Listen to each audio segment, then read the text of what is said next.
This is a final video to show you how to replace tempered glass panels on your Lian Li V100R without swapping the entire case. And if you've been struggling with scratches, cracks, or just want a fresh look, you're in the right place. Are you tired of seeing cracked glass and feeling like your only option is buying a new case?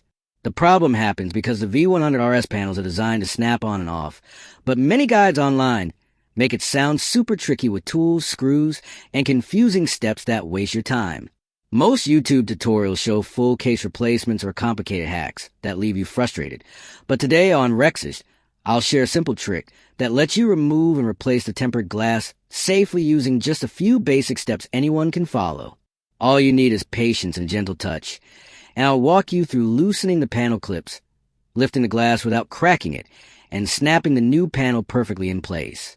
This method saves money, time, and stress while keeping your setup looking sharp. If you want a detailed step-by-step tutorial with all the tips to avoid cracks and fingerprints, comment below, and I'll make it for you.